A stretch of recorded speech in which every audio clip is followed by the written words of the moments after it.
여러분 안녕하십니까. 1월 20일 새벽이 됐습니다. 저는 책입니다. 요즘 재밌는 뉴스가 넘쳐납니다. 이틀 전인가요? 이 UFO는 진짜다. 이 전문가의 인터뷰가 실렸습니다. 그 기사를 보면서 왜 이런 기사가 일면 헤드라인이 되지 못할까? 잠시 생각을 했습니다. 저는 이 천체 물리학, 우주에 관한 공부를 꽤 많이 열심히 한 편인데, 인류가 멸망하지 않는다면 언젠가는 외계인과 조우를 할 것이고, 어쩌면 인류는 한 1000년쯤 안에는 태양계는 물론 우리 은하를 벗어나는 엄청난 기술 진보를 이루고 갈 것입니다. 그런데 과연 인류는 그때까지 살아남을 수 있을까요? 어제는 하루 종일 거의 모든 방송에서 이 진보당 강승희 의원이 벌였던 전북특별자치도 출범식장에서의 어떤 행동, 그걸 대통령실에서는 위의 행동이라고 표현을 하더군요. 이 위의 행동에 대한 논란을 벌였습니다. 야당은 대통령 경호처의 과잉 경호라고 지금 주장을 하고, 심지어 정의당은 독재라고도 했습니다. 글쎄요, 이 국회의원이 대통령에게 강짜를 부르다가 끌려나가는 것으로 이 독재다 이럴 수는 없겠죠. 대통령실은 30초짜리 동영상으로 대응을 했습니다. 그걸 공개를 한 겁니다. 게다가 지금 시중에서 단연 화제인 것은 김건희 여사가 명품 가방을 수수했다는 것입니다. 이게 처음에는 조그만 사극처럼 보이는데 점점 확대가 돼서 이제는 온 국민이 관심을 가지는 가장 선정적인 뉴스가 됐습니다. 많은 정치계 인사들은 김건희 여사의 도우지 못해서 주가 조작 의혹보다 이 사건이 훨씬 더 휘발성이 높다고 했습니다. 이 문제를 제대로 해결하지 않으면 수도권 민심은 완전히 돌아선다. 바로 그런 결론입니다. 잠시 뒤에 살펴보겠습니다. 어제 이재명이 최고위원회에서 한 말이 화제가 됐습니다. 그는 김정은을 향해, 북한 김정은을 향해 적대 행위를 중단해야 한다. 무모한 도발을 지속할수록 국제사회에서 고립되고 북한 주민들이 고통이 심화될 것이다. 이런 말을 하면서 남북 간의 긴장 고조에 대해 이렇게 말했습니다. 적대적 행위를 중단하고 한반도 긴장을 완화할 지혜를 발휘해야 한다. 김정은 위원장은 미사일 도발을 당장 멈춰야 한다. 거기까지는 정말 좋았습니다. 그런데 그 다음의 워딩이 솔직히 문제입니다. 선대들, 우리 북한의 김정일, 김일성 주석의 노력이 표면되지 않도록 애써야 할 것이다. 이게 무슨 말인가요? 우리 북한의 김정일, 김일성 주석, 그 사람들이 지금까지 한 일을, 평화를 위해 한 일을 우리가 이어받아야 한다. 이 김정일은 김일성이 주석직을 이어받은 적이 없지만 이재명이 착각한 것으로 보입니다. 김정일은 단 한 번도 자신의 이름 뒤에 주석이라고 붙이지 않았죠. 북한을 또 우리 북한이라고 지칭한 것은 우리가 이 정치인들이 흔히 쓰는, 그리고 관용적으로 흔히 쓰는 표현이니까 넘어가야 합니까? 어쨌든 이재명은 김일성, 김정은이 한반도 평화를 위해 노력했다는 취지로 발언을 했는데 도대체 무슨 노력을 했다는 것인지 구체적으로 언급하지 않았습니다. 김정일이야말로 칼 폭파 사건부터 온갖 악행을 저지른 살인마였습니다. 그렇지 않습니까? 거기다가 핵을 본격적으로 개발한 자입니다. 문제는 이재명이 국민의힘 정강정책 수정을 요구한 것입니다. 그는 한반도의 평화가 흔들리고 있다며 북한이 민족관계까지 부정하면서 대한민국을 불변의 주적으로 규정했다고 했습니다. 윤석열 대통령이 또 이를 맞받아서 몇 배로 응징하겠다고 맞선다. 이렇게 현 상황을 언급했습니다. 이재명은 윤석열 대통령에게 거듭 말한다면서 한반도 평화는 경제와 우리 국민의 삶과 직결된 문제라며 이렇게 말했습니다. 북한의 본때를 보인다면서 평화의 안전핀을 뽑는 우리를 보면서는 안 된다. 이것도 무슨 말인가요? 북한이 도발을 하더라도 그러면 얻어맞고 가만히 있으라는 얘기입니까? 그렇게 되면 2차, 3차 공격은 계속 있습니다. 이재명이 그러면서 내린 결론은 이렇습니다. 북한에 대한 적대적 강경 정책을 전환해야 한다. 긴장을 낮출 방안을 모색해야 한다. 도대체 북한에 대한 적대적 강경 정책이 왜 나온 것인지 모른다는 것입니까? 자꾸 이러니까 통치자는 반드시 군필자여야 한다. 이런 말이 나오는 겁니다. 안보를 모르는 사람이 국가 지도자의 위치에 오를 수는 없다. 이런 평가가 나오는 것입니다. 이재명이 윤 대통령을 향해 쓴 글이 정말 희한합니다. 이렇습니다. 옆집에서 돌멩이를 던진다고 더 큰 돌을 던져 상처를 낸들 우리에게 무슨 도움이 되겠느냐. 정말 뚱딴지 같은 비유를 했습니다. 정말 저는 이재명 민주당 대표에게 실망을 합니다. 북한이 지금까지 도발한 것이, 그리고 핵을 개발하고 미사일을 계속 고도화시키는 것이 돌멩이를 던지는 일입니까? 그 정도로 이해를 하고 있습니까? 그래서 우리가 그것보다 더 큰 돌을 던져서 상처를 내면 안 된다. 그게 우리에게 무슨 도움이 되겠느냐. 이런 주장을 하는 겁니까? 저는 정말 이해를 못 하겠습니다. 우리에게 더 큰 돌이 있게나 한 것인가요? 그 뒤에 덧붙인 말이 또 이렇습니다. 싸워서 이기는 것도 중요하지만 싸우지 않아야 한다. 평화를 유지하는 게 진짜 실력이다. 그 실력 혼자서 유지하십시오. 며칠 전 북한은 고체 인류의 IRBM을 발사했습니다. 이거요, 예사로운 일이 아닙니다. 고체 인류의 중거리 탄도탄을 이미 발사하고 있다. 이건 우리에게 직접적인 위해를 가할 수 있는 무기입니다. 실전적 무기라는 것입니다. 중국을 뒷배로 핵을 개발하고 그리고 핵을 고도화한 다음에 러시아의 기술로 지금 미사일마저 쏘아 올린 김정은을 두고 이제 이재명은 북한의 핵과 미사일 위험을 돌멩이에 비유하며 우리 군의 대응을 큰 돌이라고 한 것입니다. 그러나 한국은 핵을 보유하고 있지 않습니다. 큰 돌은커녕 북한이 비대칭 무기에 맞설 대응 체제를 갖추지 못한 것입니다. 그래서 한미 동맹에 지금 목을 메고 있습니다. 김예령 국민의힘 대변인은 이렇게 논평했습니다. 이재명 대표의 대북관, 안보관에 아연 실색하지 않을 수 없다. 6.25 전쟁을 일으킨 김일성과 핵무기 위협의 발판을 마련한 김정일이 한반도 평화를 위해 기여한 것이 무엇인가? 김예령 대변인은 이재명이 대통령과 정부, 여당을 향해서는 무조건적으로 날선 비판을 쏟아낸다면서 이렇게 따졌습니다. 정작 북한의 독재자들을 우리 김일성, 우리 김정일이라고 부르는 것에 가슴이 떨려온다. 이재명 대표는 누가 우리 주적인지 제대로 피하식별하시기를 바란다. 자, 이쯤 하고요. 어제 동아일보에는 사내 칼럼으로 이기용 대기자가 쓴 한동훈이 빠지기 쉬운 세 가지 착각, 이런 제목의 칼럼이 실렸습니다. 한동훈이 빠지기 쉬운 세 가지 착각. 제가 최근에 읽어본 여러 칼럼 중에 모처럼 제독을 한 칼럼입니다. 칼럼은 한동훈 첫 3주 동안 기대와 우리가 동시에 현실이 되었다면서 그 우려를 이렇게 썼습니다. 골목 밖에서는 선명히 보이는데 지지자의 환호로 가득 찬 골목 안에서는 잘 보이지 않는 함정이 있다.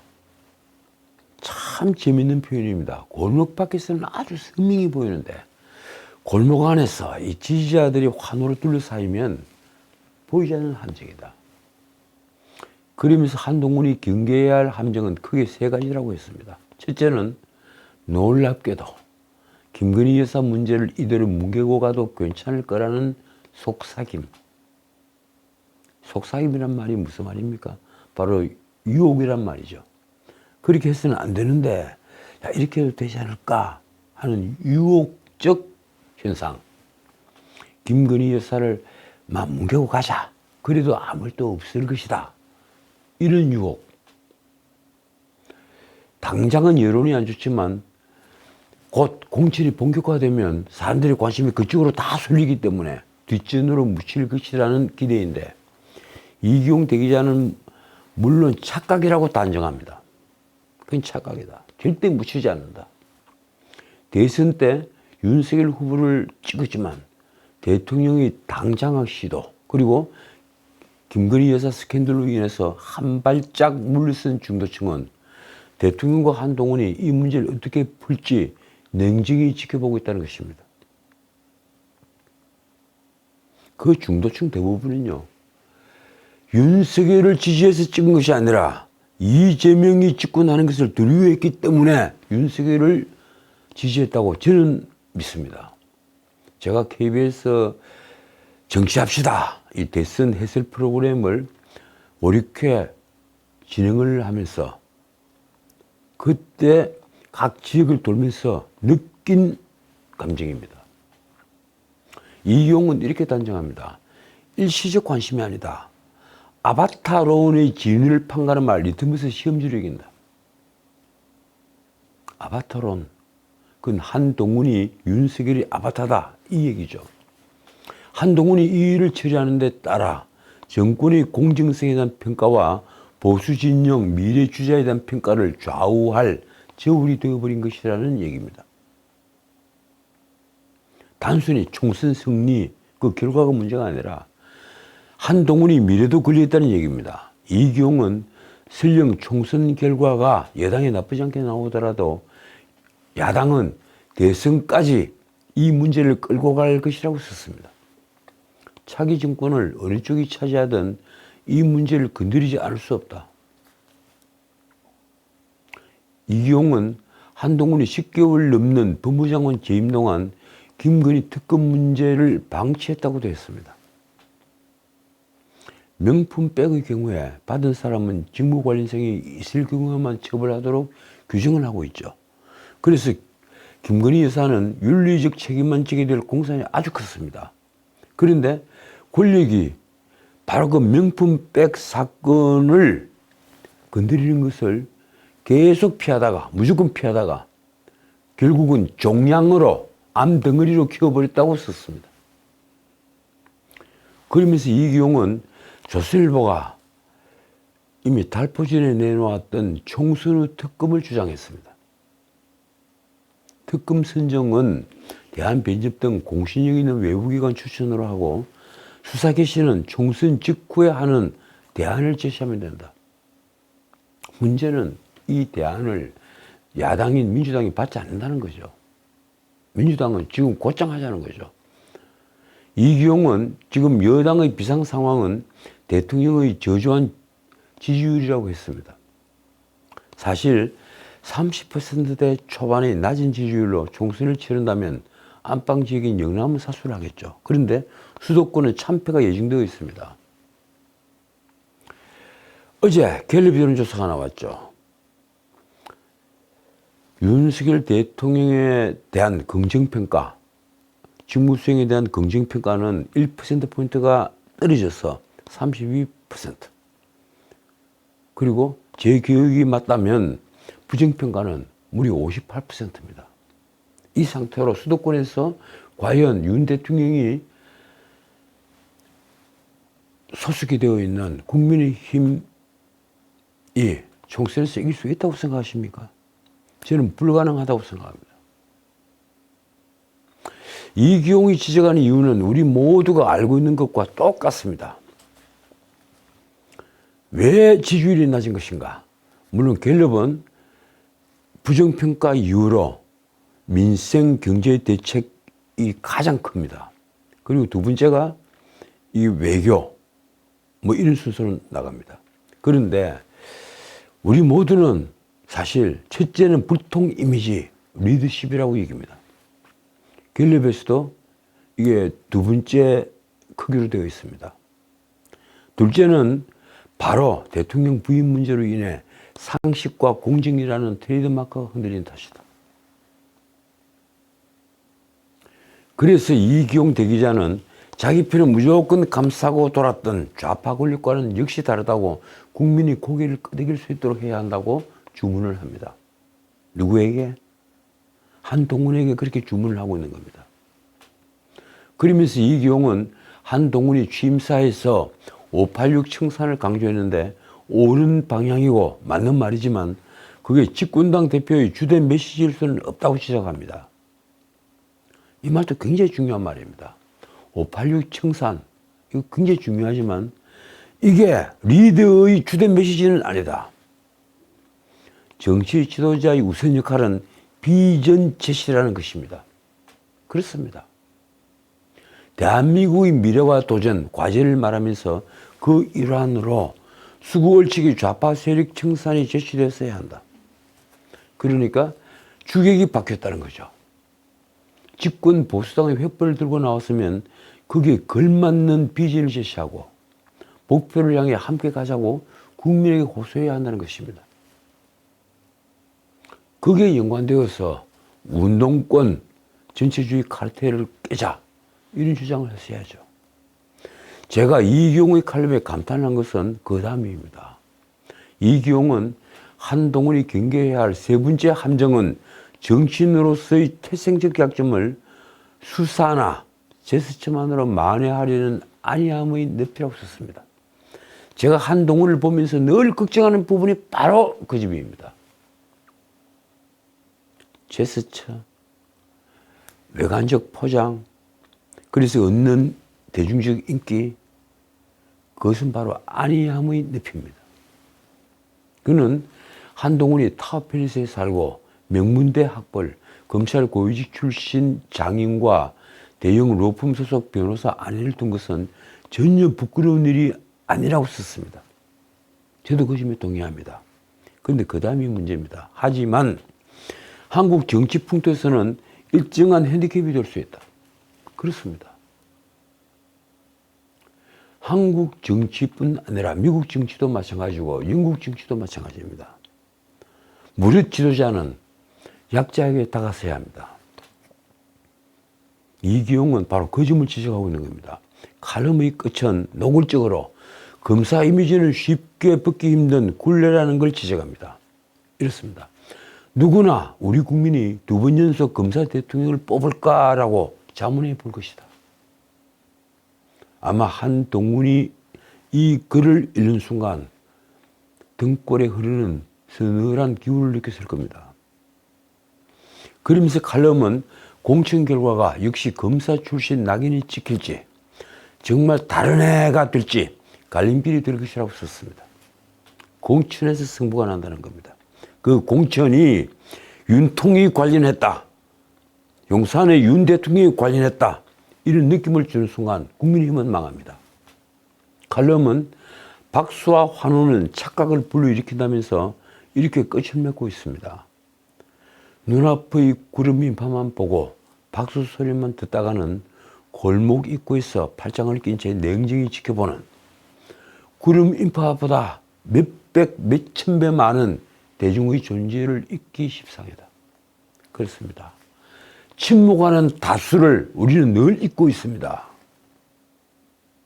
저도 잊고 여러분들도 잊고 있고 한동훈도 잊고 있을 겁니다. 침묵하는 다수. 저 역시 똑같은 생각을 했고 똑같은 말을 하고 싶었습니다.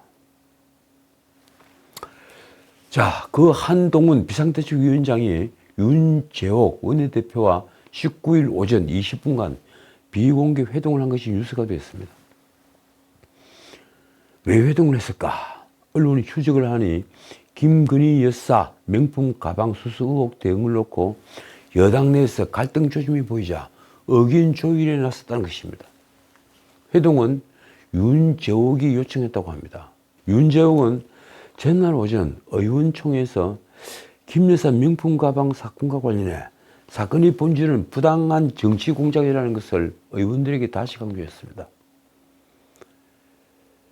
의원들에게는 인터뷰 때 이 점을 분명히 해달라고 요청하기도 했다고 합니다. 그러자 김경률 비대위원 등이 윤재욱의 발언을 두고 TK와 수도권이 인식차라고 공개 비판하고 나섰습니다. 그건 대구 경북의 눈으로 보는 것과 수도권의 눈으로 보는 그 차이다. 윤재욱은 대구가 지역구입니다. 한동훈도 기자들이 김 여사 명품 가방 관련 질문을 하자 함정 몰카라면서도 일면 헤드라인에 날 만한 발언을 했습니다. 국민이 걱정하실 만한 부분이 있었다. 윤석열 대통령이 아바타라는 평가까지 받았던 한동훈이 할 말은 절대 아닌 말입니다. 국민이 걱정하실 만한 부분이 있었다. 이로써 한동훈과 윤재욱의 입장 차이도 명백해졌습니다. 한동훈, 윤재욱의 갈등 조짐을 비시자 한동훈은 제 목소리와 윤재욱 대표 목소리는 다르지 않다고 했습니다. 그러면서도 명품 가방과 관련해 사과해야 한다는 당내 일부 의원들의 주장에 대해서는 국민의힘은 여러 의견을 허용하는 정당이라고 했습니다. 자, 어떻든 국민이 한동훈을 윤석열 아바타로 본다거나 혹은 김건희 호위무사로 보는 시각이 늘어날 경우에 국민의힘은 총선에서 참패합니다. 한동훈의 정치적 미래도 사라집니다. 이 두 가지 프레임은 솔직히 민주당이 한동훈에게 덮어씌우고 싶어하는 프레임입니다. 많은 언론들이 바로 이 부분을 지적하고 있습니다. 그러나 한동훈이 이런 프레임을 그대로 덮어쓰리를 마무합니다. 머리 좋은 사람이 그럴 리가 없겠죠. 한동훈이 김건희 여사 명품백 수속에 대해서 국민들께서 걱정하실 만한 부분이 있다고 말한 것이 바로 대표적입니다. 언론은 한동훈이 의도적으로 윤석열로부터 독려발휘 한다고 보고 있습니다. 한동훈은 정치에 뛰어든 이후에 공식 석상에서 아직 윤석열 대통령을 한 차례도 언급한 적이 없다고 합니다. 그리고 보니까 제가 각종 뉴스 화면에서 한동훈이 윤석열 대통령을 언급하는 것을 본 적이 없는 것 같습니다. 자신이 윤석열 사단의 핵심이었는데 윤 대통령에게서 분리되지 않으면 총선 패배는 물론 자신의 정치적 미래조차 없다는 것을 깨달은 것입니다. 결국 벗어나야만 총선을 이길 수 있다고 판단을 한 것입니다. 대선까지 염두에 둔 정치 행보를 하는 걸까요? 자, 어쨌든 한동훈도 지금 엄청난 도박을 하고 있는 것입니다. 한동훈은 민주당이 통과시켰던 김건희 특검 법안은 총선용 악법이라고 해왔는데 명품 가방 수수 의혹에 대해서는 솔직히 언급을 자제했습니다. 입에 올리지 않았죠. 그러다가 딱 한 달 전인 지난해 12월 19일 이 사건을 몰카 공작이라고 규정을 해서 불순한 의도로 촬영됐다는 점을 강조했습니다. 솔직히 가방 수수 사건은 몰카 공작이 맞습니다. 함정을 판 거죠. 대북 용의점까지 있는 최재형 목사라는 자가 김건희 여사에게 접근을 해서 300만 원짜리 가방을 들고 함정을 판 겁니다. 카메라를 감추고 말입니다. 그러나 그렇다고 해서 가방 수수 사건을 두고 김건희 여사가 단지 피해자라고 하는 것은 국민 감정과 너무 동떨어진 말입니다. 어쨌든 국민의힘 지지층에서도 대국민 사과가 필요하다는 주장은 지금 광범위하게 나오고 있습니다. 저 역시 하루라도 빨리 김건희 여사가 국민 앞에 고개를 숙여야 한다고 생각합니다. 이왕이면 대통령과 함께 말입니다. 그리고 제2부속실을 만들고 대통령실에 특별감찰관을 임명하는 것은 그 다음의 문제입니다. 자, 이제 이재명의 공직선거법 재판, 그걸 좀 말씀드리겠습니다. 어제 19일 서울중앙지법 형사합의 34부 이재명의 공직선거법 재판이 소개가 됐습니다. 이재명도 출석했습니다. 6개월 안에 끝나도록 되어 있는 이 공직선거법 위반 사건, 이 재판은 그런데 곧 17개월째로 접어듭니다. 그런데 말입니다. 돌연 사표를 낸 강규태 부장판사는 19일 다시 재판 진행에 회의적인 태도를 내비쳤습니다. 이번 인사이동 때 법원을 떠난다는 거죠. 강규태 부장판사의 말입니다. 물리적으로 총선 전에 이 판결이 승고되기 힘든 상황이다. 사직이 공개된 마당에 재판을 우리 재판부가 계속 진행하는 게 적절한지 깊은 고민이 있다. 참 뚱딴지 같은 발언을 하고 있습니다. 이 강규태 부장판사는 이날 준비한 원고를 가져와 읽었습니다. 자기 신상 문제와 연결시켜서 이 재판의 미래에 대해서 원고를 써와서 읽은 겁니다. 재판장이 법정에서 사건 심리가 아닌 자기 신상 문제를 언급하는 것은 아주 이례적입니다. 강규태는 법관이 세상을 향해 마이크를 잡아서는 안 되지만 제 사직이 한 달가량 남았다면서 입장을 밝힌 것입니다. 그러면서 이 사건을 2주에 한 번씩밖에 할 수 없었던 것도 변명처럼 말했습니다. 이 사건에서 검찰과 피고인 양측은 증인 51명을 채택해서 2명을 철회했다. 그러니까 증인은 49명인 것입니다. 그 뒤에 강규태의 말입니다. 작년 9월 이 대표의 국회 대정부 질문 참석과 단식 장기화로 공판 기일이 2번 변경된 것 외에는 격주로 증인 신문을 해왔고 현재까지 증인 49명 중에 33명에 대한 신문을 마쳤다.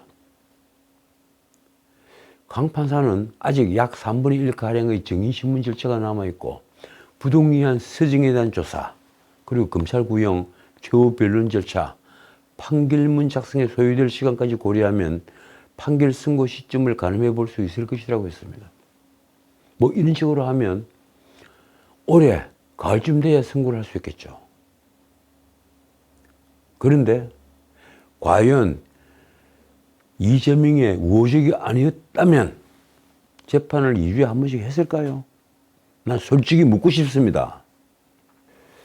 그러면서 이제 한 변명이 이렇습니다. 그런데 합의 34부 전담 사건으로 정인이 30명 안팎의 경제 사건이 8건 이상 있고 그 중에 4건은 구속 사건이라고 했습니다. 그래서 불구속 사건인 이 사건을 매주 진행할 여력이 되지 않았다는 것입니다. 일주일에 한 번 하고 싶어도 그렇게 못했다는 얘기입니다. 만약에 일주일에 한 번씩 재판했으면 벌써 선고가 끝나고 한참 시간이 지났겠죠. 강 판사는 제가 사직하지 않더라도 2년간의 형사합의부 재판장의 업무를 마치고 원칙에 따라 담당 업무가 변경될 예정이었다고 했습니다. 배석 판사들도 마찬가지였습니다. 그러면서 한 말입니다. 물리적으로도 총선 전에 선고되기 어려웠으나 사직이 공개된 마당에 오늘과 2월 2일 재판을 우리 재판부가 계속 진행하는 게 적절한지 깊은 고민이 있다. 그래서 피고 이재명 측과 검찰 측의 의견을 듣겠다고 했습니다. 그러자 이재명 측은 이미 정인이 소환돼 오늘 재판은 진행하는 게 맞는다고 생각하지만 2월 초 재판은 바뀌게 될 재판부가 진행하는 게 적절하지 않을 수 있다는 의견을 냈습니다. 그러자 검찰은 오늘과 다음 재판 모두 진행하겠다고 말했습니다. 시간을 당겨야 된다는 얘기입니다. 자, 이 민주당 전당대회 돈봉투 사건을 수사하는 검찰은 작년 12월 18일 송영길을 구속했죠. 그리고 송영길을 구속한 이후에 돈봉투를 받은 혐의 의원들로 수사 범위를 대폭 넓혔습니다. 21명이라고도 하고 20명이라고도 하죠. 소환 조사 대상은 민주당 현역 의원 약 20명 안팎입니다. 그런데 한 달 동안 서울중앙지검에 나와 조사를 받은 의원은 허종식, 임종성 이 두 의원과 그리고 민주당 출신 이승만 무소속 의원 등 3명뿐입니다. 이승만은 이 돈봉투 사건이 터지고 나서 부득불 탈당을 했다고 그러죠. 그러나 언론 취재로는 소환 조사를 받은 국회의원들이 대부분 그 소환 조사에 응하지 않고 있습니다. 그들 대부분은 총선이 끝나기 전에는 소환 조사에 응하지 않겠다 이런 입장을 검찰에 전달했습니다.